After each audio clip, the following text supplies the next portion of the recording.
You're listening to the Common Descent Podcast.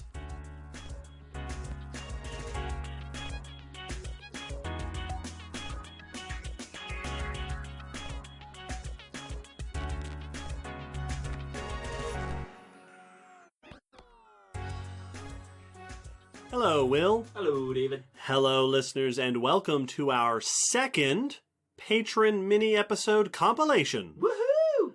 We did one of these before, but if you missed that last one, or if you forgot, here's the background.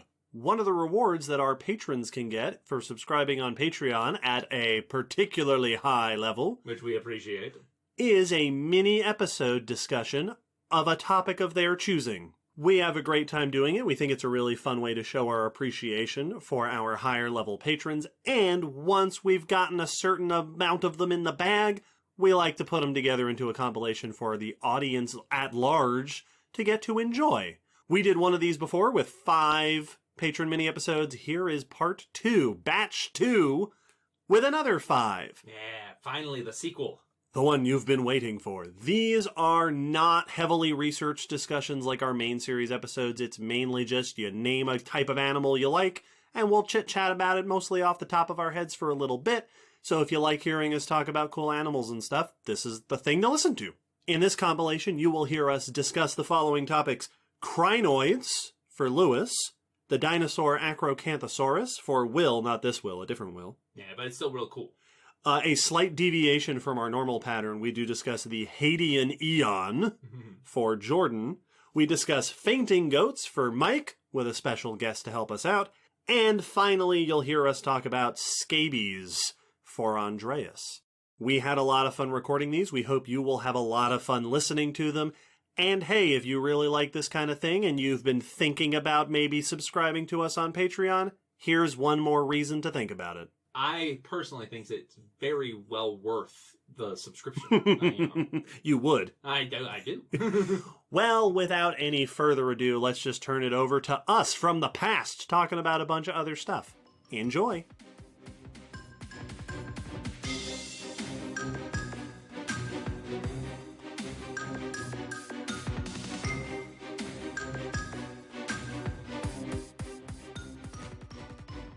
Hello, Will. Hello, David. And hello, Lewis, and welcome to your very own Patreon mini-episode. Hey, Lewis. Since you are a top-tier patron, you get the reward of your very own mini-episode discussion on a topic of your choice, your favorite animal/group of animals, and you chose crinoids. Yeah. A very interesting choice. Crinoids are one of those interesting groups of animals that I am very familiar with and at the same time don't know very much about. Yes, absolutely. I have a passing familiarity because they're so prominent among fossils. They're very prominent. They are a classic example of certainly in our part of the world, where we have a lot here where we are now in Tennessee, but even, I grew up in New York, and New York State has a lot of Paleozoic formations. So crinoids are not only a common find for fossil hunters, but a common teaching tool. Yes. Because they're so common in Paleozoic sediments. Yeah, we had tons of it material even just at the aquarium. Mm-hmm. If we ever did want to bring out hey, want to see some Florida/ocean fossils? Here's some chunks of crinoid. Yeah, they're not quite trilobites as far as fame goes, but it's a pretty famous group of fossil invertebrates. And really, I think that's probably just because they don't have a face. Right. So they don't have eyes that you can become endeared by. So we should specify, Lewis already knows this, but crinoids are echinoderms, stalked oftentimes with feathery fronds up at the top for sifting things out of the sediment. Sea lilies. Yes. And one of those interesting groups of animals, like brachiopods, that are around today, but more famous as fossils. Yeah, I remember when I was seeing something, and, I think it was like some documentary, and they just had like a little scene of a sea lily. I think it was one of the swimming ones that... Yeah, the flappy ones. Yeah, that flutters through the... alternating their fronds. And they mentioned that these were the same thing as crinoids. I was like, what? Yeah. I'm pretty sure I learned about crinoids as fossils first. Yeah, I think so. And because of my history with geology and paleontology, that means that crinoids are one of the top invertebrate fossils that I'm able to identify with relative ease. Yeah. Well, because you get the little, oh boy, they have a name. The slabs of column. Yeah, the quote-unquote stalk. Yeah, the pieces of the stalk. Those do have a name, and I can't think of it at the moment. Crinoid joints. Crinoid pieces. But the little Reese's pieces, they're like Smarties. Yes. Or if you live in the UK, whatever Smarties are called in the UK. They're not called Smarties. No. Smarties mean something different. But here in America, Smarties are the little disc-shaped candies. Yeah, the chalky tablets. The chocolate, that's it. Chalky tablets. Which, funnily enough, is often how crinoids are preserved, as little chalky tablets. I distinctly remember not the day specifically, but the feeling I had when I first heard that crinoids can walk. Yeah. That's apparently a thing that multiple species are known to do, is to walk along the ocean floor, either with their sort of quote-unquote roots, their anchorage system. Yeah, their feet. But I think there are some that drag themselves with their head. Really? Across that might be true. Maybe I'm making that up. But they move across the sea floor. Well, they're such famously immobile animals. We called them sea lilies. Yeah, we named them after plants. Yeah, so like the whole thing of how we've pictured them is immobile, just sitting there, sedentary. But they're animals. Yeah. And even other immobile animals like sea anemones and stuff like that still can move. Yeah. And still can reposition themselves, just not at the speed that we're typically used to. And 9 times out of 10 when you see them, they're not doing anything. Right. Other than just existing and filtering. Well, they get the best of both worlds. They get to do the plant thing where you really only stay in one spot, gathering what you need from the environment without having to expend lots of energy being active. But if a problem happens, you can get up and move. Yep. This is what as Allie likes to say when she's on the podcast, plants can't move to a new environment when the going gets tough. Crinoids can. Mm-hmm. They can just move. And I was doing a little bit of just skimming online in preparation to remind myself of what I know about crinoids. And there was something that I saw that the fastest moving crinoids have been known to move multiple inches per second. All right. Which is pretty fast for a tree. No, yeah, that's something that if you leave it there for an afternoon, you could lose it. Oh, yeah, easily. Absolutely. I think they were moving like hundreds of feet per hour or something, which, yeah, that's booking it. Well, and that's, I feel like that happens with lots of slow animals, is you get things like, sea stars and sea urchins, other echinoderms, but also, snails and stuff that are notable for being very slow moving. We know they move. You can actually see them moving, but we think of them as so slow that I feel like it's very common that we just be like, all right, well, you're not going to get anywhere. Like, right. You can move from one end of your little tide pool to the other, but that you're not going to go places. Albeit, but if you don't stop moving, you can actually get quite far moving slowly. Yes. Like until you spend time, a set of time watching these animals, you realize, yeah, they actually are quite active, and they can get around. It just is so slow that it's easy to brush it aside. And so I like the idea of a sea lily garden just rearranging itself. That's so cool. One thing that I do wonder about crinoids, and I don't know off the top of my head, but a lot of other sedentary seafloor animals end up being hosts to other animals. Yeah. Like corals and sponges get stuff growing on them. I assume sea lilies get encrusters and parasites that hang out either on the stalk or hitch a ride as they move, or are up by the fronds to parasitize and take food out of there. Wasn't there... I feel like that one of our newses talked about... I think that was coral. Was it a coral, not a crinoid? I think so. I couldn't remember. I remember there being something that was growing off of the stalky part of something else. Yeah. Well, maybe that was a crinoid. Was it a coral on a crinoid? That might be what it was. I think that's what it was. Maybe That that's coral what I'm had thinking. settled on the crinoid stalk. Yeah. Which brings me to the question I was going to ask, is if we see that in fossils. But if that's what we're remembering correctly, the whole point of that news is that it is something we saw in fossils, observed for the first time in living animals. Yes. And I think you're right. I think that's what it was. Yeah. We'll have to see if we can track that one down. Well, yeah. I don't know enough about crinoids today to know, are there crinoid fish? Are there fish that hang around them and Yeah, I don't know. pick stuff off of them or steal food from them? Is there shrimp that, so often you get, just because the ocean's full of those kind of relationships. Mm-hmm. So, there's got to be stuff like that going on, but I'm not aware of any of them. Yeah. I bet there has been a ton of research on crinoids in the fossil record. Again, one of those interesting groups of animals where we probably know more about them as fossils than we know about the living versions, like brachiopods. So, there are many more species of brachiopods in the fossil record that we've identified than there are today. Yeah, exactly. Which is kind of an odd, unusual feature. That what we have today is a vestige, a remnant of this great diversity of the past. But so often when we talk about that, it is up until a couple million years ago, they were incredibly successful and diverse, and they have been dwindling. But with crinoids, it's 300 million years ago, they were extremely diverse and extremely widespread. They're still around today. They're just not what they used to be. Yep. And they've been not what they used to be for hundreds of millions of years. Yeah, the ocean's gotten more crowded, and they are still hanging on. They're just not dominating. Yeah. Which it's a weird.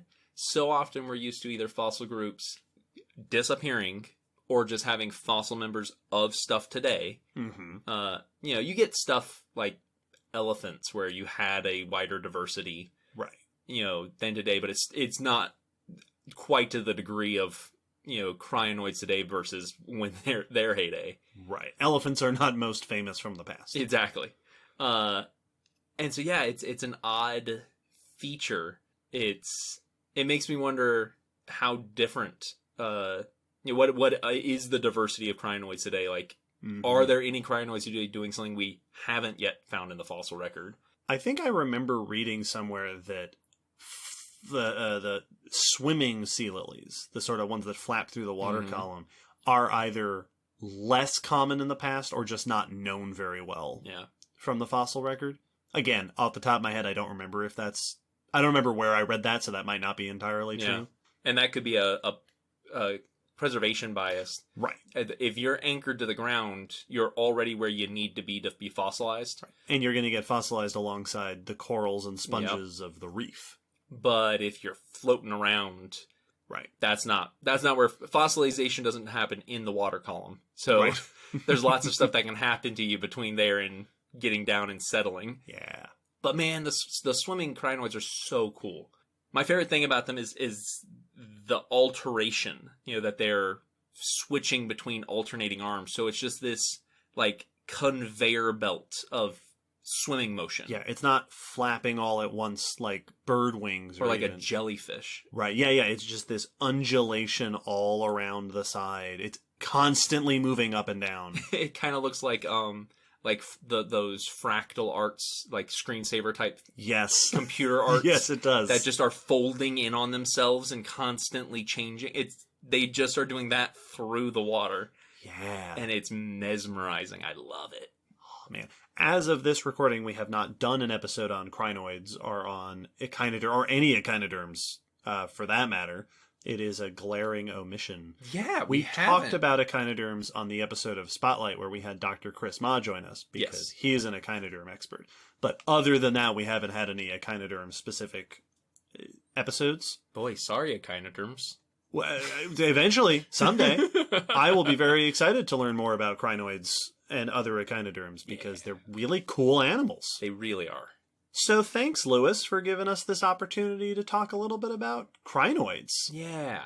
Clearly, that we a group of animals we are fascinated by, and someday we'll be excited to learn more about. Oh yeah, there's lots that we need to learn, and I look forward to it. A Crinoids episode would be like a Trilobites episode, where it's like, yeah, I've heard of these things, but it'll be fun to really go in depth and learn more about them.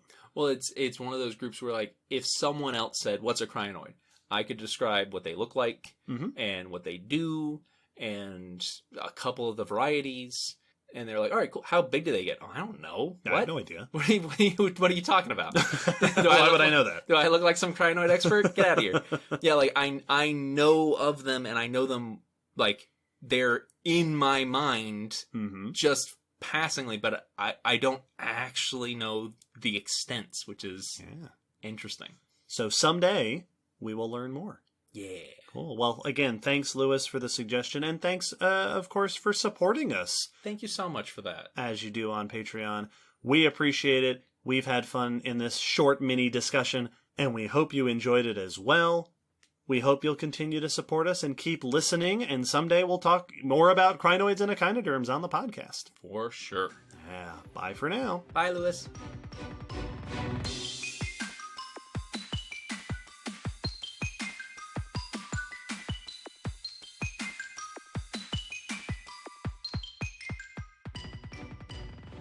Hello, Will. Hello, David. And hello, Will. Hello, David. Oh, no. Oh, yeah. Hi, No, the Will. other one. Hi, Will. Thank you so much for your support on Patreon. We appreciate it. In fact, we appreciate it so much we're giving you a patron mini episode. Yeah, thank you. So this is your own episode about your topic that you told us to talk about, which was Acrocanthosaurus. Good topic. Your favorite dinosaur, as you indicated, which is a good choice. It's a good choice. It's a good dinosaur. I've always been a big fan. I mean, obviously, theropod dinosaurs. Yep. Very cool. I've always been a big fan of Carcharodontosaurs. They are really neat. And I think that for me, I feel like it goes back to the fact that Carcharodontosaurus and its group were the first dinosaurs that I, as a kid, learned that there were predatory dinosaurs as big as Tyrannosaurus. Yeah. I think Carcharodontosaurus was my first intro to that. Probably. If it wasn't that one, Giganotosaurus for me. But yeah, that group, I think, was the same for me, where I went, oh, it's not just Tyrannosaurus and friends. Yeah. And they were divvied up into different parts of the world at different times, which I think is very cool that, for the most part, you don't get a lot of overlap between Tyrannosaurs and Carcharodontosaurs.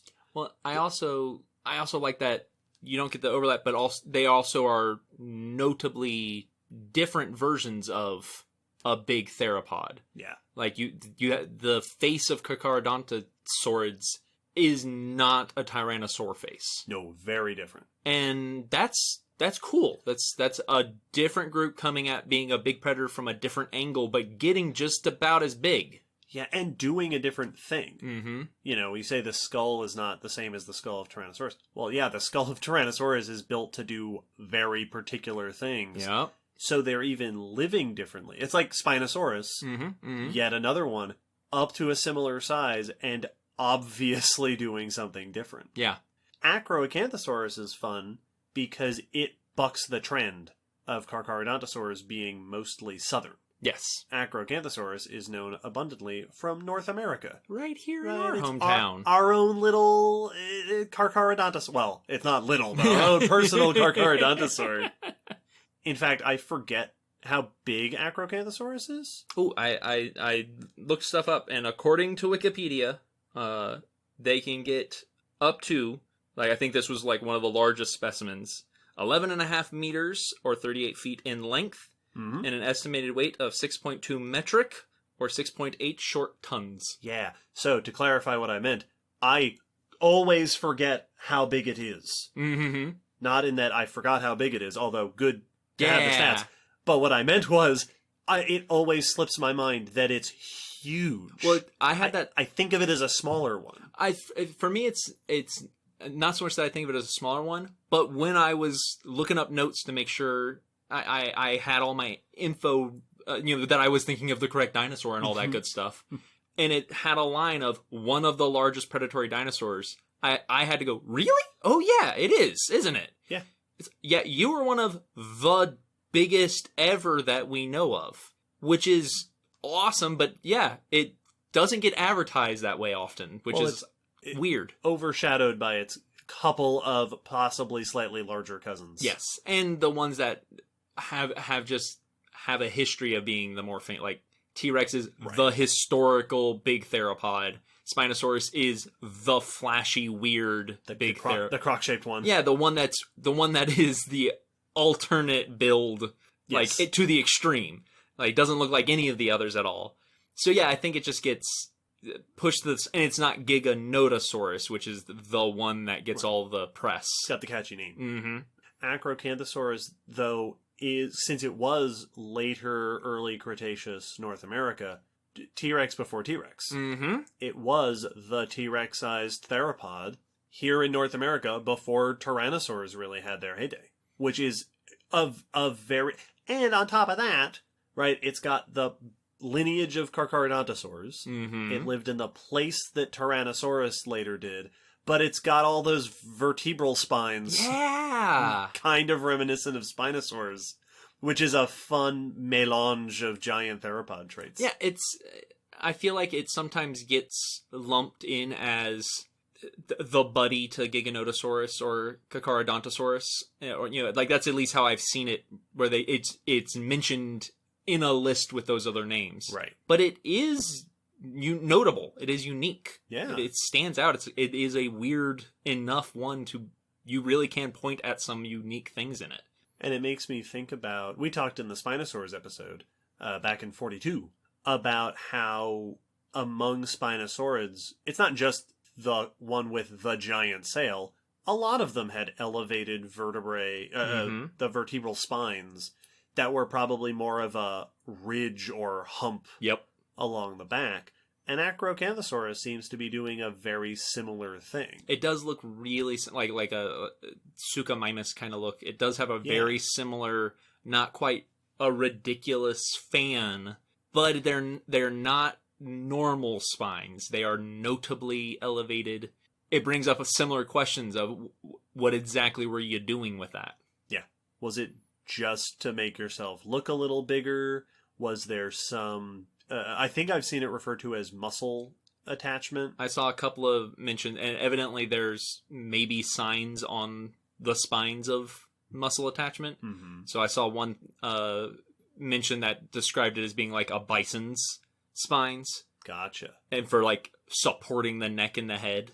Interesting. So I wonder if you're supporting like the whole back and the legs or whatever, your whole torso is just extra muscular along the back. Or is it like, because like the spines on a bison are to hold up its big heavy head and be able to maneuver that giant face. I wonder if there's a reason for them to have extra muscle going down the back to the neck and the head. Like, are you doing something when you bite things that needs more muscle behind you? Not so much that you bite harder, but like, I'm biting and then I'm thrashing you or something. Right. Is it like, when you lay your arm down and if you move your fingers in a certain way, you can feel the motion all the way up by your elbow? Yeah, like there's one spot where you can even like see the muscles. Yep. And it looks like Luke's robot hand testing itself. Yes. Like, is like our Acrocanthosaurus, when it bit something, you could feel it in its hips? Yeah, if you were riding it, you'd feel it tense. The whole back. Yeah, like I wonder if this is an indication it was doing something that needed some extra muscle on the back. Either like when they fought each other, were they doing something that needed that muscle to do it? I don't know. Yeah. Or even just living a particularly strenuous. Did you do a lot of running? Mm-hmm. Or did you... I've seen suggestions that they lived alongside lots of big prey options, like sauropods, where you getting into particularly difficult struggles with your prey. Either way, this is clearly a powerful animal. Oh, yes. Regardless, it's huge. It's massive. I did see one thing that said... it could have been for display or for muscle. It could also be for something like fat storage. That's true. And so you could have something like a big squishy backed, Oh, yeah. Would you be able to tell the health of an Acrocanthosaurus by how swollen or thin its back was. Is that how camels work? Well, it's like the tail of a gecko. Oh, if it gets yeah. all shriveled, they need to eat more, and then when it's all fat, they're well fed. I wonder how it would be to ride if it had a big squishy back. Would it be like a cushion on the back, or would it be like an uncomfortable, like sitting on a railing? Yeah. Yep. It's like when you find the edge of the frame of the couch through the Right. cushion. You can feel those vertebrae. Yep.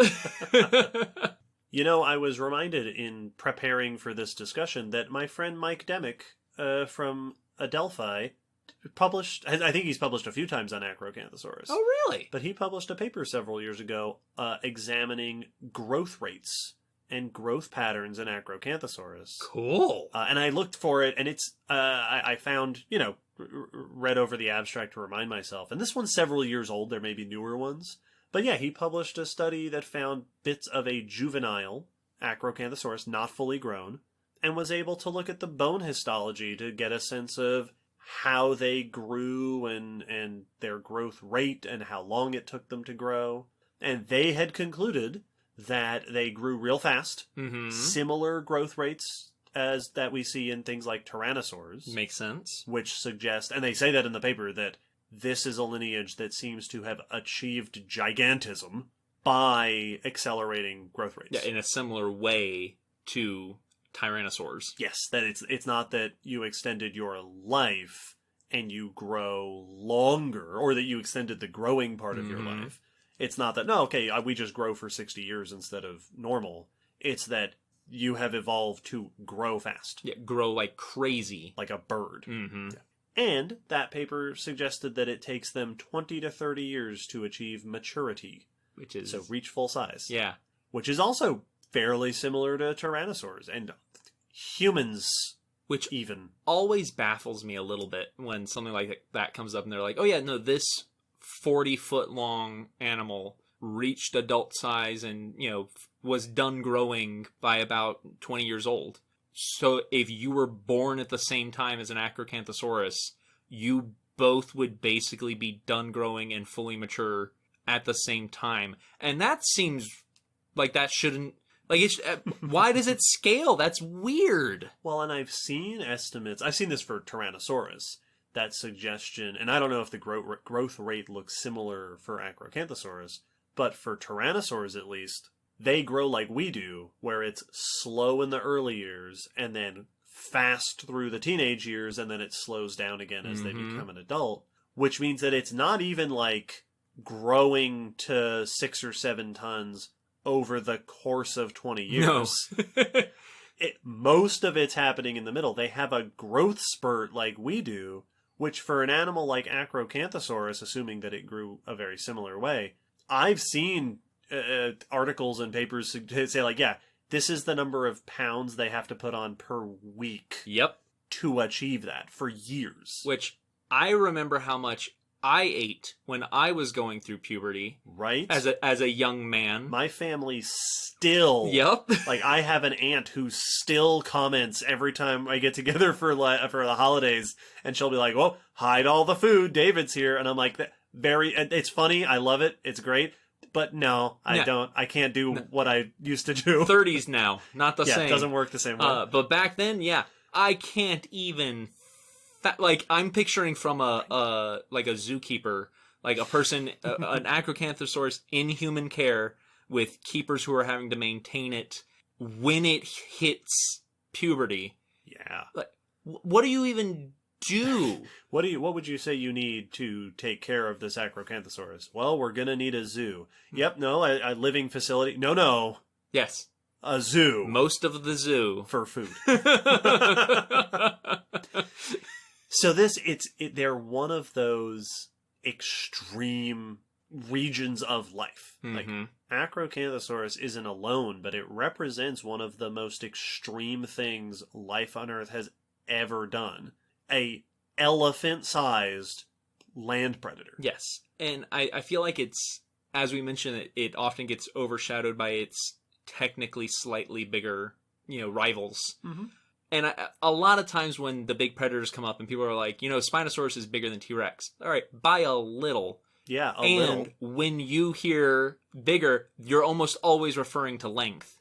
Right. It's usually well. It's the same way that Argentinosaurus Mm-hmm. is by length bigger than a blue whale. Yeah. But is absolutely not bigger than a blue whale. But the other reason that it bugs me is when people are like, here's the ranking for the biggest predators. But if they were alive and you were looking at them, you wouldn't be able to tell. The way that I like to put it is that they're all in the same... If they were wrestlers, they'd all be in the same class. Well, and I think the best example is, like, go to a zoo with alligators and ask people to tell you how long they are. No one can tell, and no one gets it right.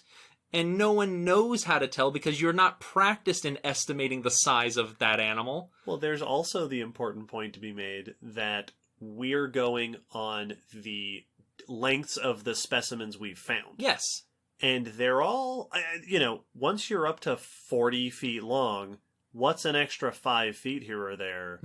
It's not statistically significantly bigger. It's just slightly bigger. So Acrocanthosaurus is really our North America's Carcharodontosaur. Mm-hmm. And like I said, T-Rex before T-Rex, the giant predator, for all intents and purposes, probably doing very similar things. Well, and the other thing that fascinates me about this group, and therefore Acrocanthosaurus, is like when you look at T-Rex teeth, they're different than a croc's teeth, but they've got that very spike, very rounded, robust spike for holding and crushing. Right, banana teeth. So in my mind, I immediately can be like, yeah, I can picture how you're biting stuff and what that would probably have looked like. Yeah, crunch. But then the Carcharodontids have these varanid, slicing knife teeth. So are you like, when you are hunting something and you get a bite out of it, is it like when a Komodo does it and there's just a bite and then just blood just because you've nicked an artery because you just slice into them? Like, what is it like to see something that big take a cutting bite out of something? Well, I remember hearing at one point, I think this was for Allosaurus, the suggestion that certain dinosaurs that had weaker jaws, T-Rex, of course, is a crushing machine. I'm trying to think of the construction equipment. Yeah. Like the jaws of life thing. The one that they use to take apart houses by just crushing it. Yes. Yep. That. But with others that don't quite have that crushing bite, I've seen it suggested that some may have used a hatchet technique. I think it was Allosaurus, because of the specifics of its jaws, of just swinging the skull down to embed your mouth onto it. Yeah. And then pull meat off.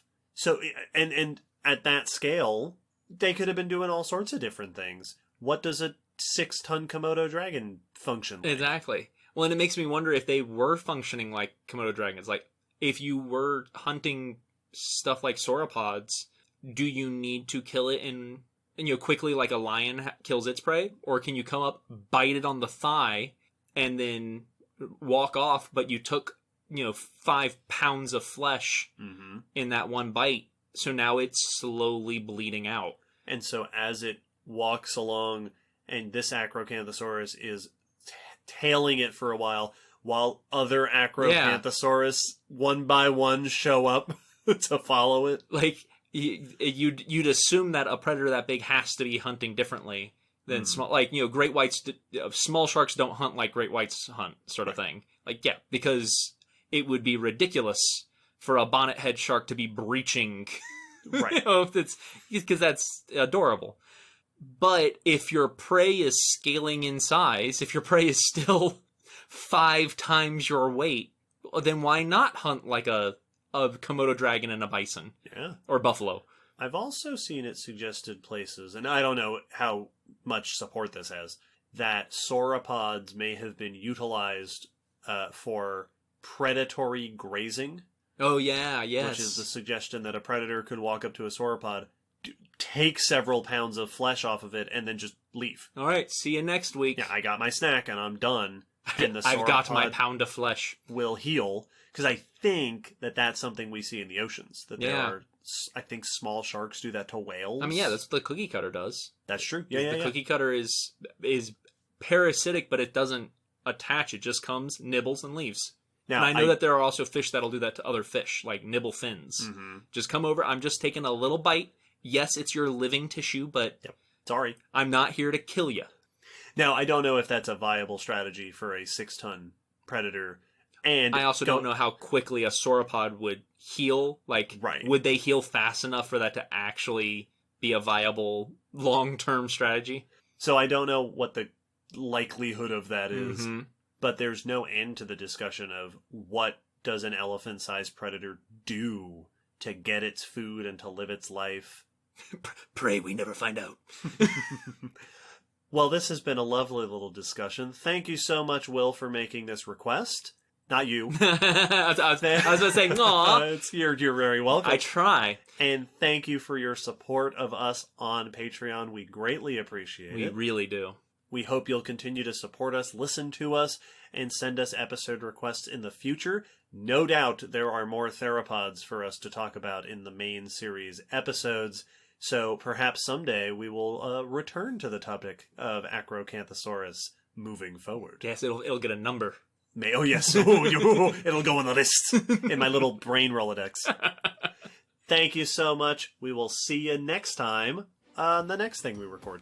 Bye, Will.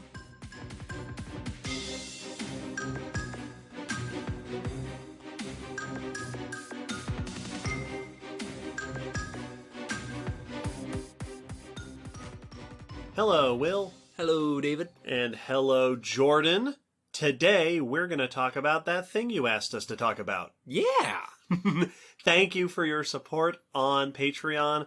As promised, as you requested, we're going to give you a little mini episode on the Hadean Eon Yeah. of Earth history. We're breaking a little bit from our normal trend of talking about specific animals to talk about a time period. And notably, a time period without animals. Yes, that's kind of what makes it the Hadean. Yeah. Well, the Hadean is such a weird time period in our history because it's really defined by all the things we don't know about it. Yes, that's exactly the way I was thinking about it. Like, the Hadean is fascinating to talk about because it's formative. It is the first 500 million years or so of Earth history. It is how all of this got started, and every discussion we have about the Hadean starts with "we think," ... because we just have almost nothing. Well, it's a great example of, we know that it must have happened. Like, we know that there has to have been a Hadean period based on the age of everything else floating around us in this area of space. Right. Like, the timing, we know that 500 million years had to have happened. We know what things must have occurred. Oceans forming, the crust cooling, Yep, the moon form. Yeah, like, we know these things had to have happened. So, like, we know roughly how long it has to be. We know a lot of the big things that had to happen in it. Mm-hmm. And then that's about, like, we don't know exactly how.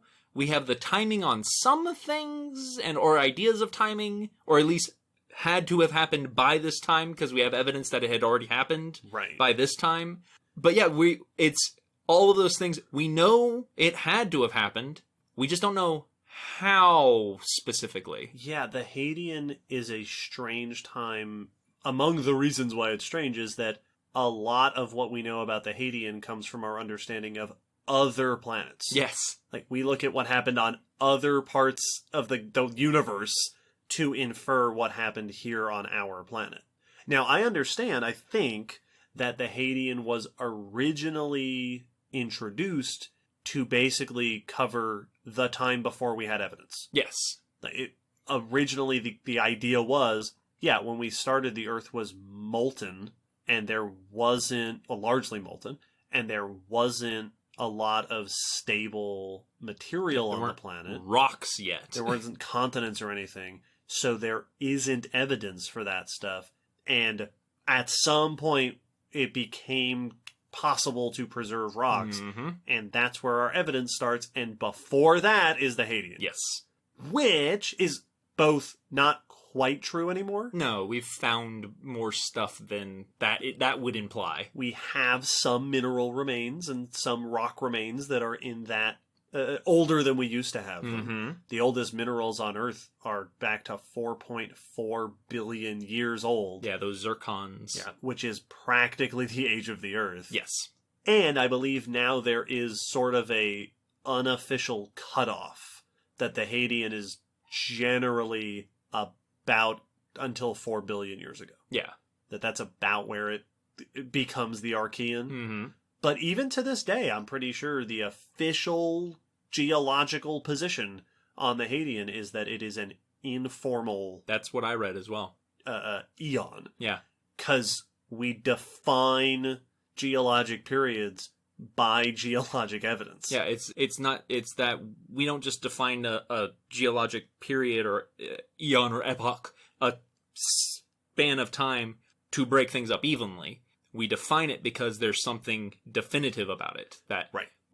During this time, we see these features, or during this time, we see these species. This extinction event marks the end of it. If we find out that extinction event happened earlier or later, it might shift when we put the ending of that period or eon. Right. So yeah, there's bookends. There's a beginning and end markers for these time periods. The Hadean kind of doesn't have that. The beginning is when Earth started. Yup. And then the end is less easy to determine because we don't have what happened before it. Right. We don't have any evidence of an extinction event because there wasn't anything to go extinct. Nope.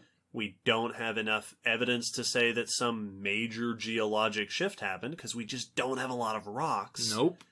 It is a period of Earth's history that, as I saw one site online refer to it, as defined by absence. Yes.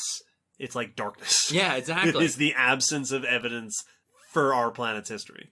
It makes me think of those chemical evidences for the first beginnings of life, where we're not finding chemicals from life, and we're not finding like traces of life on the rock or anything like that. It's that the chemical makeup in this sediment that would have been ocean is weird in a way that only makes sense if there was something living using up or producing some of these chemicals in this amount. Right. But we don't have the trace fossil of life. What we have is something that's wrong for what it should be in an inorganic system that only makes sense if the puzzle piece of life is put into it. Right. That's what we have here is we have all this missing data that we know what should go there, and then that's it. Well, there's even some stuff from back then. You know, it gets weird. Like you were saying, we figure out that there was life by evidence of life's impact on the environment. Mm-hmm. Back to the Hadean, I'm pretty sure that some of those zircon grains back then have been used in a similar way to say the structure of these grains should only have been able to be possible in the presence of water. Exactly. So there were probably oceans. Yeah, that was the example I thought where we are pretty sure oceans had formed by this point. How long they had been oceans, we can't say. Yeah. Probably by this point, but I don't know. Which makes the Hadean one of those time periods that is very exciting to think about what's going to happen in the future. Because we keep, every now and then, finding rocks and minerals that date back to this time. Absolutely. And presumably we will keep finding more. And who knows what... Every new rock we find from the Hadean has the potential to tell us something completely new. Completely, something we did not know at all. About that sequence in the earliest timeline of our planet. Formation of oceans, yeah. The formation of our atmosphere, mm-hmm. The moon becoming the moon. Well, and that's something else is like, not only will we likely continue to find these rare and priceless pieces of evidence, but also our techniques are going to adjust and change. The technology we're using is going, like with a lot of the discoveries for coloration in dinosaurs and stuff. Mm-hmm. A lot of those were not, we finally found a fossil that let us do it. It's, hey, we have a machine now. Right. That we can do this with. Someone invented a new machine, and now we can, like, that could happen with zircon of, hey, I developed a device now that can tell us this about zircon. bring all the zircon we've already found, put it through the machine, and now we can suddenly learn something new. And, as you mentioned, looking out to other things as we learn more about the moon and stuff like that. Like, the next, human mission to the moon. What then could we discover with modern technology on an astronaut mission and go, oh, here's the timeline of when Earth was hit by something and formed the moon. Right. We found it here on the moon where it hasn't been done away with by geological processes. Yeah. Like, well, I'm also excited at the prospect. So during the Hadean is when we also see the period called late heavy bombardment. which is such a cool term. Which meant, there was a bunch of meteorites. We were just getting pelted. All the time. Which we have found on this very planet we live on, meteorites from Mars. Yes. That got blasted off of Mars and landed on here. I want to know if we look hard enough on places like Mars, can we find Hadean Eon rocks that were donated, ejected, that were exported, and now Mars has them. What a cool potential for us to learn about our own planet by going to other planets. Well, because this is also one of the rare instances, and it's not that, like, we can't learn anything about Earth by looking at other planets today. There's lots we can learn, but when it comes to, like, paleontology and Earth history, most of it is comparing ancient ecosystems and habitats and life to modern ecosystems, habitats, and life. Right. And we can't use other planets because none of them have that. So they can't really teach us much about that. This is one of the rare instances where this was the birth of Earth around the same time the rest of the solar system was being born. So the Hadean is the one time where all info is on even playing grounds with the rest of our solar system effectively. So yeah, looking out to our neighbors could potentially be crucial for understanding that time. And the Hadean also, like I said, formative years. Formative for the atmosphere, for oceans, for continents. But also life shows up at some point, as of now in the Archean. But the more we find, the more information we have for when did Earth become habitable. Exactly. And it wouldn't surprise me, every now and then we'll find more minerals and rocks from the Hadean, which we didn't think we would find at one point. And our estimate for the origins of life has now and then been pushed back. Yeah, crept ever further back. So there's also the potential that somewhere in this loosely defined Hadean eon is evidence for early life on Earth. Yeah. I also wonder, because when we talked about the origins of life in the main episode, we discussed that the steps to going from inorganic to organic is not a flip of a switch. There's a whole bunch of stages in there where it could be replicating proteins or, active amino acids that aren't quite what you would call a cell, but also aren't quite what you would call inanimate. So, like, could that stuff have been going on throughout the Hadean, and it took that long for it to finally pop into being life or something? Like, who knows how much of the prep work for the origin of life might have been happening before we have solid evidence. The Hadean is fun because our picture of it keeps changing. You look up the Hadean online and you get lots of images of just lava world with fire coming out of the sky. Elemental plane of fire. Yep. But we know that it's more complicated than that, and that there were early hints of continents and oceans, and that our picture of the Hadean is gonna continue to change and update and give us a sense of what the planet was actually like, more so than just this general sense of the planet in chaos of formation. So this is one of those categories where we know so little, and that makes it super exciting. Oh, yeah. To, for the next 50 years to go by and see what is left to learn about it. Well, and something else I really like, because as it's come up, I'm a bit of a space nerd. A little bit.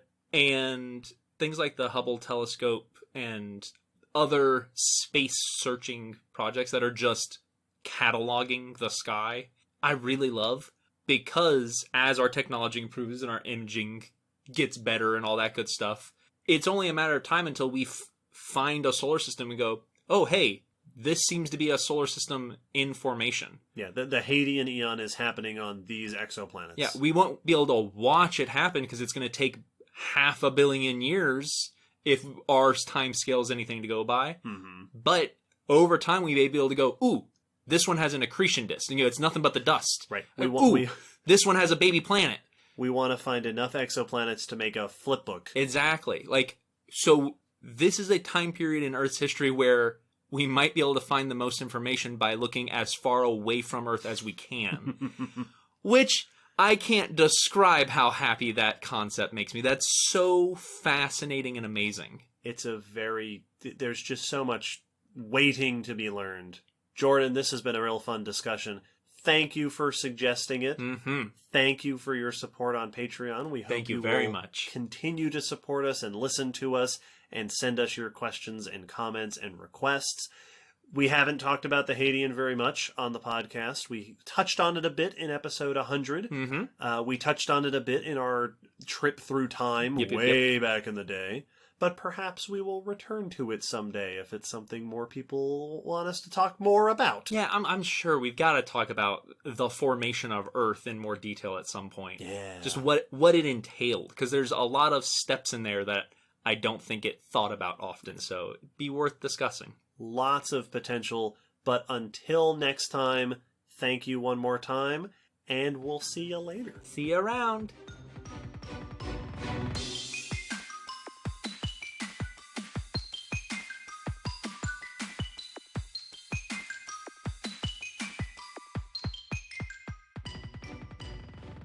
Hello, Will. Hello, David. And hello, Mike. And welcome to your very own Patreon mini episode. Woo! Just for you, as thanks for being a patron of the highest caliber. Yeah. And in this case, the highest level of how much money you give us. And as thanks, we are going to do a mini episode just for you on the group of animals of your choosing. And you chose, as you know, fainting goats, which is a very interesting topic that Will and I know practically nothing about. That they are a thing. They sure are a thing, and boy, are they silly and cute and whatever. But we have met many a fainting goat because, I don't know if we've mentioned this on the podcast before, but our friend Laura, who was our guest in episode 84 and also one of our live chat guests, raises and breeds fainting goats. Has a whole farm full of fainting goats. So when we saw your request, we thought, well, we're just going to have to ask Laura all our questions. Yep. Hi, Laura. Hi, guys. Welcome to this Patreon mini episode. Glad to be here. We're very excited for you to teach us things about fainting goats. We're ready. Well, good, because, talking about them is pretty much my favorite thing. well, you currently, your farm currently has over 70 of them. Yes. In the wake of this breeding season. Yes. Reached over 70 3 days ago, actually, with the birth of the last kids. So. Well done. Thank you. I imagine them like World War Z, climbing up the side of the barn, stacking on top of each other. It's like that or the tidal wave in The Shining. They come running out of the barn. That's fantastic. Ooh, terrifying. So the whole shtick with fainting goats is that these are domestic goats that when they are startled or whatnot, seize up and often fall over. Yes. And we've had people comment before, listeners comment about this, and I think the number one question that everybody has is, but why? Yeah. Why? Why did we do this? Yeah. Well, so then I guess to explain the mechanism of the faint would be step number one. So it's a genetic condition called myotonia congenita, and it is a condition, and it can be found in Shar-Peis, in humans, in mice. It's not a goat thing specifically. Mammals. Mammal thing, right. Definitely. But it's super rare because naturally it gets selected out. Like, fainting goats would not live in the wild. Yeah, the first time you faint on the savannah, it's not really a high selective pressure. The end of that lineage. Yup. Adios. So what happens is it's not necessarily... So I describe it as an involuntary contraction of the muscles. But actually what it is it is an inability to relax the muscle. So your goat, gets startled and it goes, bah, and it runs, and then it can't unlock its muscles, and it just plops over. Oh. So it Yeah. starts, it gets all seized up, like it clenches all the muscles and everything, and then just can't go back. Then it's stuck. Yeah. Exactly. Okay. Interesting. Yeah, so it's not that it's just the muscles are contracted. Once they contract, they can't let it go. Exactly. Weird. Which is harder to explain when you're being inundated by like 10 or 12 little baby goats crawling on you. Yes. So, Yeah. So is it like, is this what happens to people when we have seizures? That it's like muscles lock up and you can't unclench? it's a similar mechanism, but it's different. Okay. I'm not entirely sure Yeah. how, but it's a very similar concept. Gotcha. Yeah. And it's not just scared. So the same thing happens, anything that elevates the heart rate. So if they get excited, feeding time, I say people, goats always faint at feeding time. I have several that just plop right over. And the difference is the little babies will just fall over. They have no idea what's going on. The first couple faints really scare them, and it kind of breaks your heart just a little bit because they're so scared. They don't know what's Yeah. happening. But they get used to it really quickly because, of course, it's This is unavoidable. This is your life. Yeah, you know? this is how you are. This is just my life now. But the adults, they're like, oh crap, this again. And they start running, and they'll put their legs out. I'm gesturing, not that you can see this, Mike, but I'm gesturing. And they'll put their legs out to the side and balance themselves because they know that it's going to happen, and they can learn to prevent it. Right, like walking over ice. Yeah, You spread exactly. your legs out so Yep. you don't fall over. You know exactly. So they can brace for the faint. Yeah, they know it's coming. They're like, oh, jeez. I mean, that makes sense that they would learn that. That just, I'd never thought about that. Yeah. So That means you can run up to them and push them over if you're real helpful. Nice try.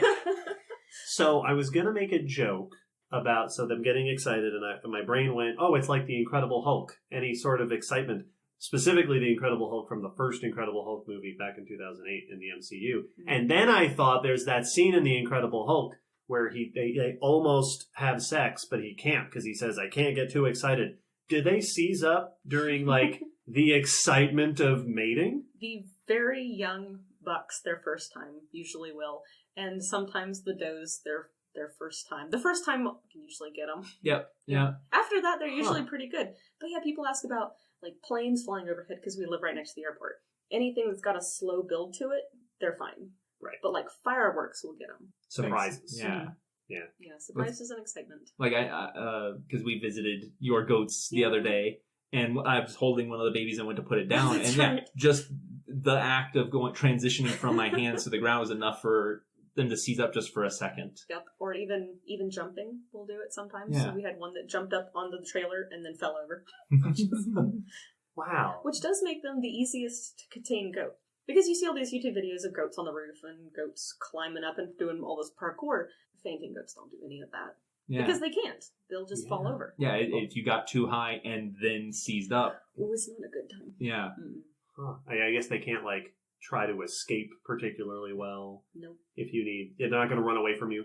Nope. If you need them to stop. No, then they are they're so stopped. easy to catch.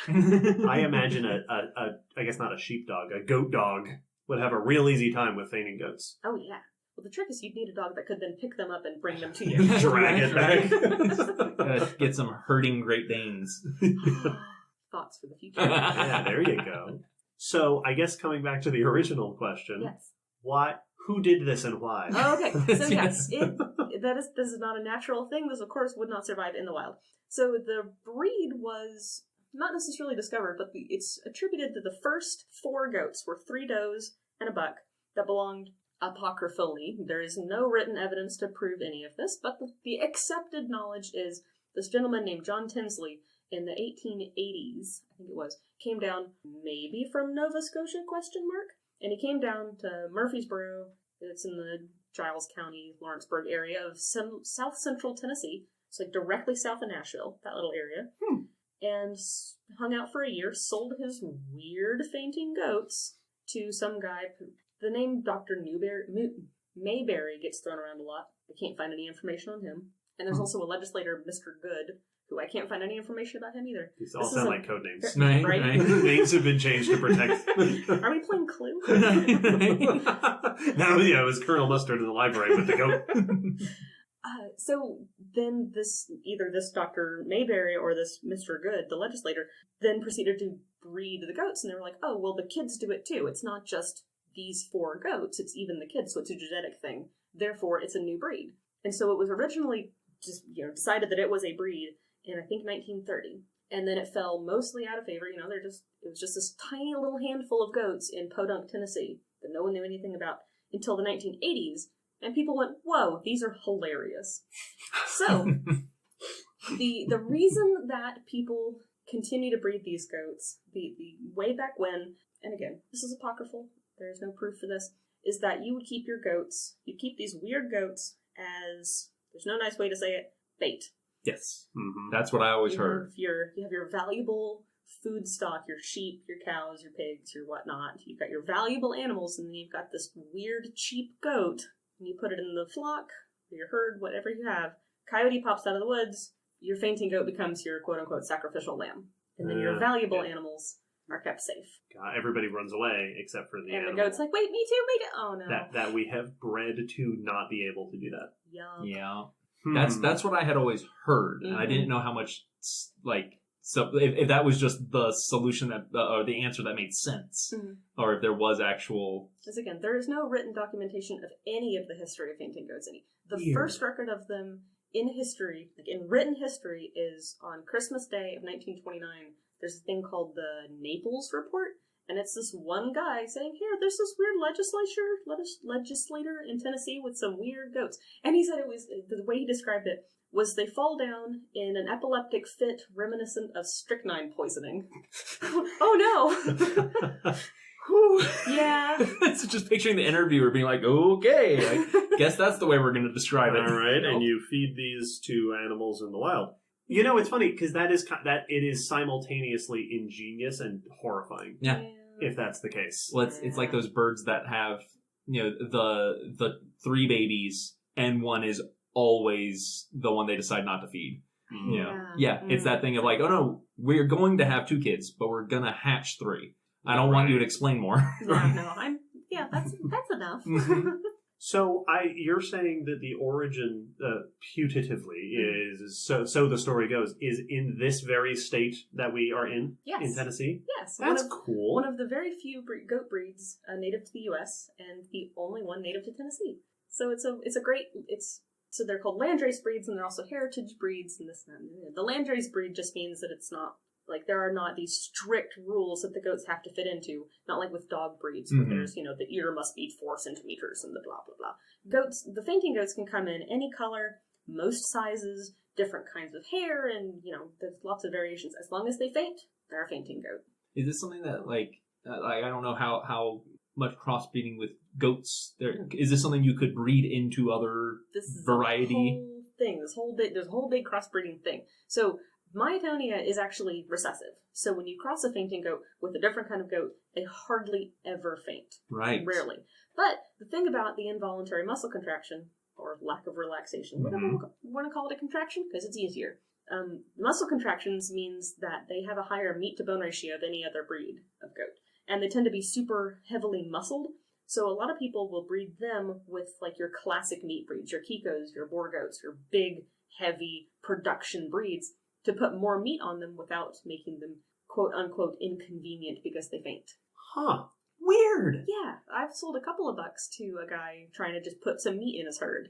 Like, I just need more muscle on my kids, and I'm like, ta-da, here's your bucks. That's great. Huh. So I guess that was my next question was going to be, and I'm sure I've asked you this before, what are they bred for? Are they bred for milk? Are they bred for meat?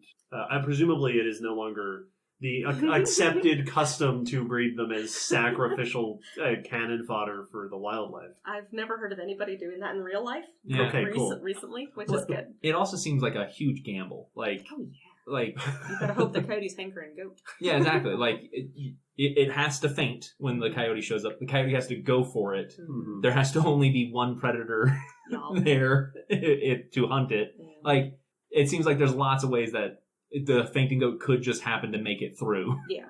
Which, again, is why you probably realistically have 5 or 6 of them, hoping that one of them's going to faint. Yeah. Today, they're mostly bred for pets. Okay. They're a great novelty. You see all the videos on YouTube about them. Yeah. A lot of people breed them. They keep. They are bred for meat. So there's a whole offshoot, like not a subspecies, but like a sub-breed of fainting goat, and they're called. It's actually trademarked, the Tennessee meat goat. And they're raised exclusively in Texas by this one lady and her ranch. And she took these fainting goats down in the 1950s and brought them down to Texas in the hill country. And she bred them up to be these big honking meatballs of goats that still faint. So she breeds hers for meat. A lot of people will cross them with your more quickly growing meat breeds. Fainting goats grow really, really slowly. They are not profitable as a purebred meat goat. So you cross them with a boar, with a Kiko goat that get full size in 7-8 months. You just add a little bit of muscle on them, they grow fast. Anyway, you can milk them. I don't have that kind of time in my life because my goodness, milking is such an obligation. It's a commitment. Well, you have to keep up with it, right? Yeah, it's just like cows. Twice a day, no matter what. Yeah. On your deathbed, got a funeral, got a wedding. No, milk the goat. Yeah. Ugh. Huh. So do fainting goats have any particular, outside of what we've talked about, do they have any particular other weird things about them? Obviously, they're famous for fainting, but are there diseases that they're more likely to get, or are there other weird things about them? The opposite is true, actually, because they've been bred in America for 200 years, a little bit more, however that works, math. Around 200 years, they are more adapted for our climate. And because they are from Tennessee, means they handle the humidity, they handle the worms, they handle the high temperatures better than they would, like, the African boar goats. They get shipped over here from, we are still importing purebred boar goats from Africa to resupply the bloodlines. And they are used to dry and arid environment. And you plunk them down in Illinois, and they're like, nope, worms, I'm dead. So the fainting goats, they tend to be more parasite resistant and generally disease resistant and more hardy for this area. Like the closest thing we have to a native goat. Yeah, so they do great. They're super low maintenance as far as goats go, which means compared to other livestock, they're still high maintenance, but they're not as bad as some of the other types of goats. Yeah, they're super, and they can live anywhere. They're as far out. There's breeders in Colorado and Maine and Florida. I mean, they're everywhere. Wow. But there's still not many of them. It's said that there's about 10,000 in the world. So in the Livestock Conservancy, which is a national group that monitors endangered livestock breeds, the fainting goat is in recovering.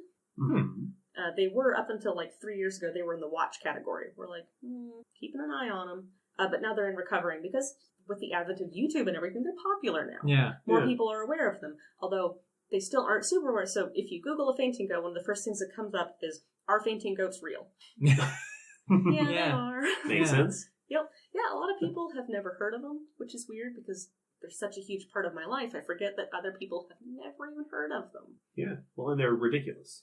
Completely. It sounds like an internet concept, that someone made a video of a goat who fainted. Right, my goat. Yeah. I have this one weird goat that does this thing. Interesting. Something I used to always wonder with them, mostly because of things like the hognose snakes that play dead and possums that play dead, but at least everything I've ever heard about, at least definitely the hognose snake, it's actually not good for them. It's very stressful on their body when they play dead, and when they, if they, fake throw up or whatnot, it can be very stressful to their anatomy if it happens too often. And I used to always wonder that about fainting goats, is because it looks like a seizure, right? Which I know can stress the human body as it happens. If your heart's tensing up, that tires your heart out. And so I always used to wonder that with them, but it sounds like not really. No, when they're little, it scares them. And they can lock up and they panic a little bit and they get up and they're kind of breathing heavy, and you can tell that they didn't enjoy it. But the adults, one of my favorite stories is this one. They were running down for feeding time. Oh boy, yay, corn. And one of them jumped up on the mineral feeder, but it was slick, and she slid, fainted, landed on the other side, and just sighed.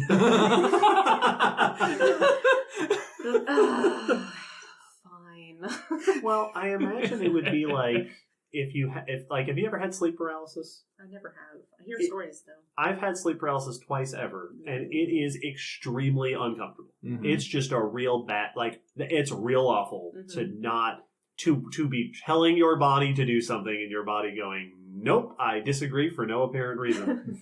But if it happened every morning, Yeah. It would just you'd just be like, all right, sleeper, I'll wait 5 minutes and then it'll be time to go. Exactly. Yeah, they get very much used to it. And you feel bad for them when they fall onto something, like on a brick or something like that, on gravels. Like, just face plant. My buck, he was running and one of the horses ran up behind him and he was like, whoa, the horse. And he just right into the dirt. He, like, mud all over his face. And he got up and was like, oh, man. Wish that hadn't happened. But he was fine. Just tell me the horse didn't see. Well,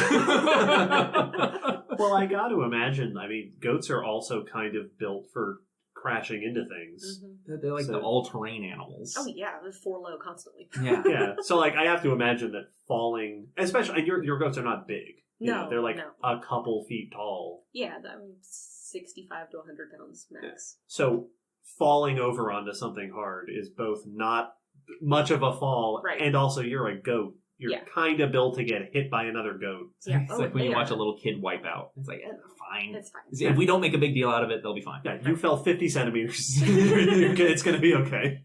Did she get up? Is she fine? Yeah, she's fine. Right. Yeah. Well, this has all been fascinating. I'm sure that we could, here's the thing that Mike doesn't know, but that we know, is that we could sit here with you and get you to talk about fainting goats. I'm sure until sleep took us all. Easily. This could be hours and hours, but that is not our tradition for the podcast. Fine. Maybe we'll bring you back to talk about goats and stuff for some project sometime in the future. Ooh, if you ever do an episode of My Acrocanthosaurus, I want in. Okay. I mean, we haven't done a goats episode. Yeah. In fact, I'm not entirely sure we've ever done an Artiodactyls episode. We did whales. Yeah. We did cetaceans.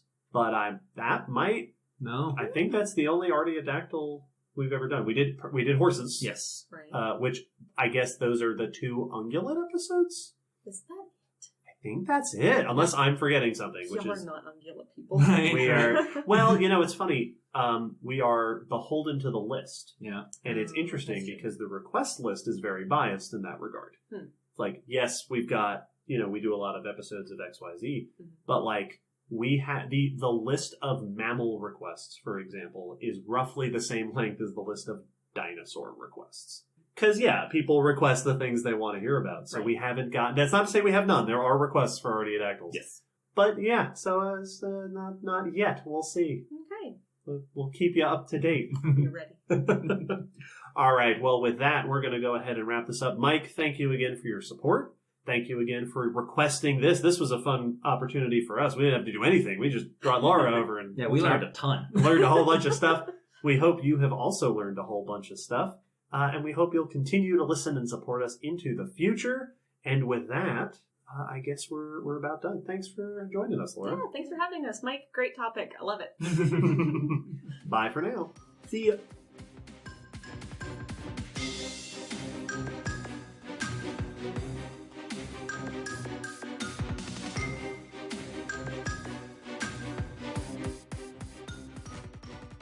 Hello, Will. Hello, David. And hello, Andreas, and welcome to your very own Patron mini episode. Hello. Thank you so much for your support. It is our pleasure to bring you this special edition of a little bit of us talking about cool stuff based on your personal request. Yes, thank you so much. So as you know, the request you made was for a mini episode about human parasites, specifically scabies.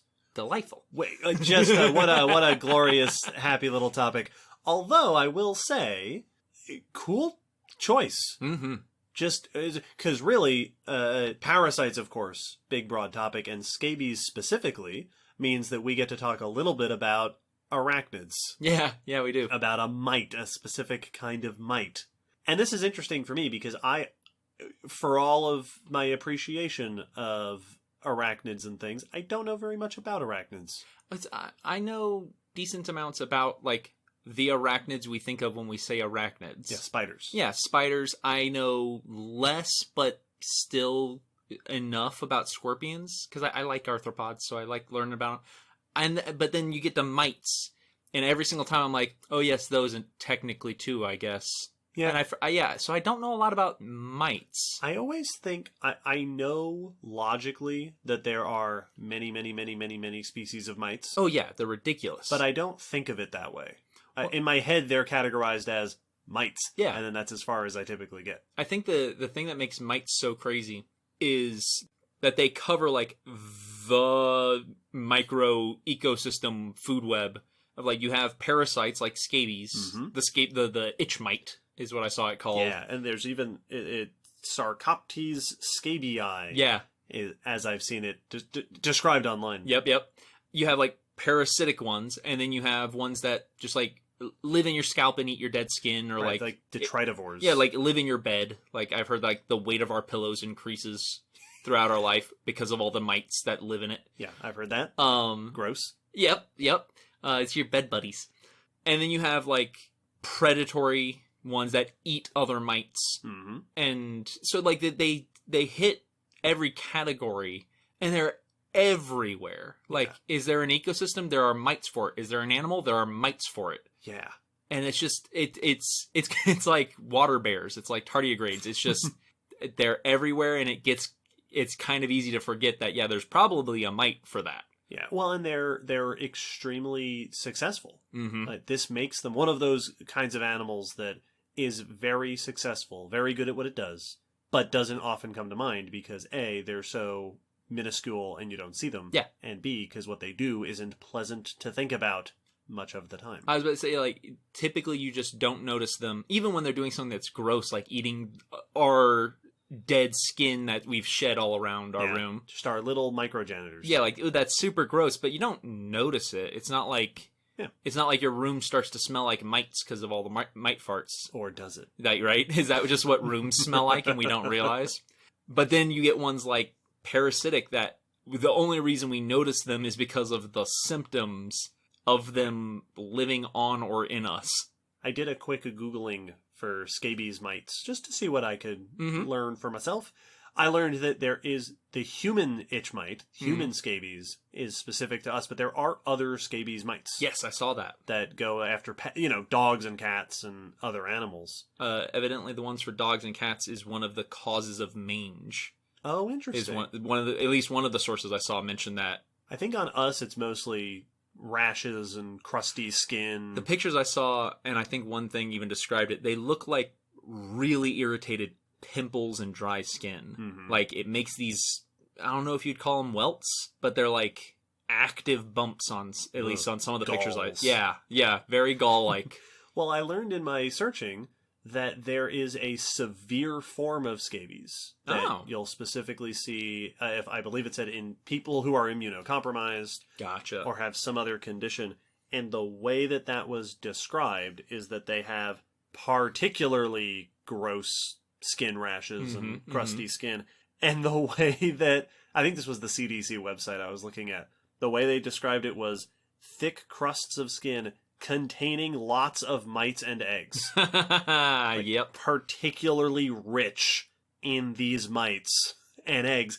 And I was reading it and I thought, ooh, gross. And then the next part said, this also makes it extremely contagious. Yep. Which is even more gross. Yep. That you've just got little pods of them waiting to spread to the person you shake hands with. Well, what it does is it makes you the unwilling mothership for these for these mites.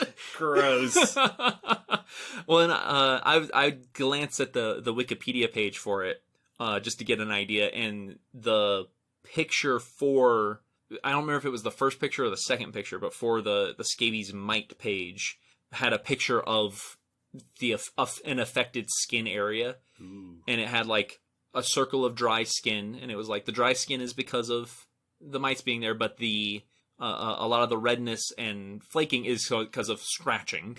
Like, so this is from the person scratching the spot. But then it had a in the description it said, and then you can see the path of the mite burrowing, because that's evidently what causes it, is they are burrowing under the skin. Yeah, I read a very brief description that just described it as a serpentine burrow. Yes, that's what it looked like. A little characteristically serpentine burrow, which, gah. This makes them very itty-bitty versions of the scarab beetles from The Mummy. Yeah. Just burrowing under your skin, except these are laying eggs while they do it. Yeah. Like, from what I understood, in the burrow as they go, it's just... Yep. Ugh. Gah, which just, delightful.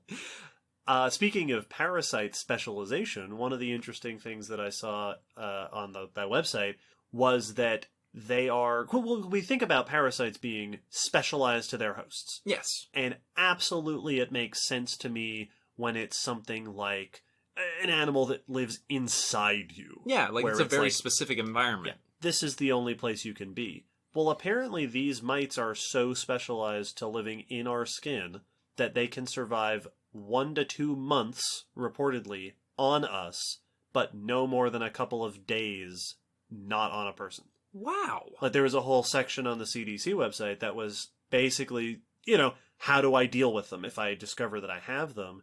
And there were a bunch of questions like, how do I get them off my clothes? How do I get them if they're on the carpet? Mm-hmm. And the website was like, well, wait 2 or 3 days. Yep. And they'll just die. Yeah, go to a hotel or something. Yeah, they can't survive Mm-hmm.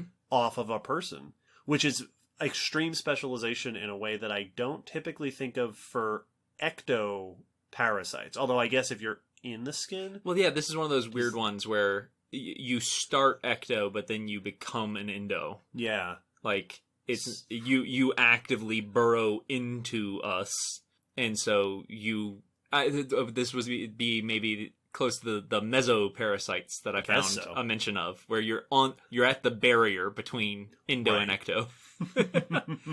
Yeah, well, and it's kind of crazy, just because it means that when they transition from person to person, that's like going to space for them. Like, right, if they don't get off of us onto you quickly and then into you quickly, that they're dead. Yeah, like they can't survive out there. Their heads get all blown up and they explode inside their spacesuit. Yes, that like they have a couple of days to transition hosts, and then that's really it. Well, I'd imagine that part of it is food. Mm-hmm. Like you need to eat, but then also I know that they're physically specialized. Yeah, they've got little suckers for latching on, and they're obviously burrowing and making a little habitat for themselves. I imagine they don't do very well trying to move across a carpet. Yeah, well, it's like trying to watch. I watched a video about tardigrades that just are on my mind because I made the joke about them. And talking about how a lot of the ones that have claws, when you look at them under a microscope, they look fumbly because they're in a watery microscope. They don't have any plant material to climb on. But if they're on a piece of plant, they just crawl. They just walk around. But then when you put them in a drop of water and look at them, they're flailing because they have nothing to grab onto and they can't cling to the glass. That makes sense. So that's why every video you see is just them walking in circles, is because they can't walk on glass. But if there's plant, they just walk. Okay. So I assume that's what it's like for, like when I've seen picture of lice, and it's like, how do all of your feet are just little hooks, and they're all super tiny, and they're all way too far up on your body, like. How could you maneuver? So because you're made to maneuver in hair and nowhere else. Yeah, like that's extremely. You're the equivalent of a tree sloth. Yes, for a jungle of hair. I would love if trees feel that way about sloths. God. It's like, do you have sloths? Stay away. Yeah, Don't come over here. I got too close to that pine. Gross. When my kid brought him home. There are definitely no tree sloths living in pine trees. That was the first tree that came to my mind, but that'd be a real bad tree for them. No, they don't overlap. I think another thing that's weird about the idea of this kind of parasitic mite is that it does go under the skin. Like things like lice, things like ticks, those other kinds of legged external parasites make sense. It's like, you climb on me and then you feed on me. Right. It's you're a mosquito, but less refined in your being. You don't move around very much. You're less mobile is what I meant to say. But then you get something like this, which, it's a very simplistic looking mite. It doesn't have, I couldn't see a face when I saw a picture of one. Mm-hmm. But you still have legs, and you still got a little squatty arachnid body, and you're still an arthropod. Right. You still look the part. But yet you're burrowing under the skin. So something's walking around inside you. Mm-hmm. That's the part that I feel is so alien about it. Well, and it really drives home that notion of, and we've talked about this in certain episodes, and it's always something that fascinates me, that each of our bodies is a diversity of habitats. Mm-hmm. That there are organisms, often bacteria and things like that, that we are the habitat that they are specialized to live in, the climate within our bodies, the conditions of light and acidity. We are the environment We that are their they've ecosystem. adapted to. And then you think about internal parasites. It had never really occurred to me that there would be animals that live in our skin like moles live in the That's crust. what I was just thinking about. Yeah. This is a skin mole. It's a skin mole, which is both extremely cool and real gross. I mean, if they were in there eating all the other worms, I'd be more okay with it. That's true, like a mole. If they were doing the mole job. I guess this is more like an earthworm. Yeah, Like yeah. what you're actually eating is the material. Yep. And I'm using that. Thanks very much. The mites actually help recycle the skin so that the hairs can grow better. Yeah, it's aeration. Gah. I don't want air in there. Like, it lets your roots breathe. Duh. I can't, this whole discussion, I can't decide if the idea of the scabies mite behavior is better or worse than a botfly. It's 'Cause definitely... at least they're not moving. Yeah, like, I feel like, at least from the pictures I saw, scabies, it feels maybe more invasive, but it feels less gross. But, like, I've seen a botfly wound, like, on a kitten, and they're gooey and juicy, and, like, the skin around it was all leathery and hairless as the botfly was, like, maintaining its home, and every now and then it would go as the breather tube came out among the juice. You know what I think? Botflies are also visible. Yep. Like, you see when there's a botfly, and they grow in there. Well, and there's something about being able to see something in you, partway in you. It's like the horror movies when a person, like, looks in their mirror and sees something move across their eye. It's like, I know I probably have something, but I don't want to look at it. That's a fair point. What we need are mites specialized to burrow into the skin and get out the botflies. Yes. Yep. That's what we need. Specially bred scabies mites. Get rid of those flies. Surely nothing could go wrong. Well, I think another thing that's so weird about the idea of a mite going internally is, like, when I see a tapeworm, I'm like, yeah, of course that thing lives in an intestine. Like, where else would it function? Right. You know, it doesn't have any... It doesn't look like it could be mobile anywhere else. It doesn't look like it's not crawling, it's not swimming. No, like that. Of course that thing lives inside something. Or like when I see a roundworm or stuff like that, it's like, yeah, you look like you were meant to be inside a body. Right. But then this you see and it's like, yeah, you're not supposed to go inside bodies. You're supposed to, like, crawl around surfaces or something. Well, it makes me think, because we are very familiar with the fact that among vertebrate animals, there are certain features you get in, like, the skull and the front arms associated with digging. I wonder if, I don't know enough about these mites to know. Yeah. I wonder if a bug person would be able to say, yeah, no, you see this shape of the front legs? That's for digging through skin. Yeah. Yeah. Do they have telltale features of being a digger? I don't know. Creepy. Well, Andreas, thank you so much for suggesting this just phenomenal. I'm glad that it's after dinner time that we are recording this episode. Very cool topic. We've talked about, as of this recording, we've done a parasites episode, but we haven't talked about arachnids. No, we haven't. So there is certainly opportunity in the future for us to revisit the subject of mites and other ectoparasites. And all the places that they are. Well, thank you again. We hope you've enjoyed your mini episode, and we hope that you'll keep supporting us. Thank you so much for the support you've given us so far. Stay tuned for more. Thank you so much. Bye.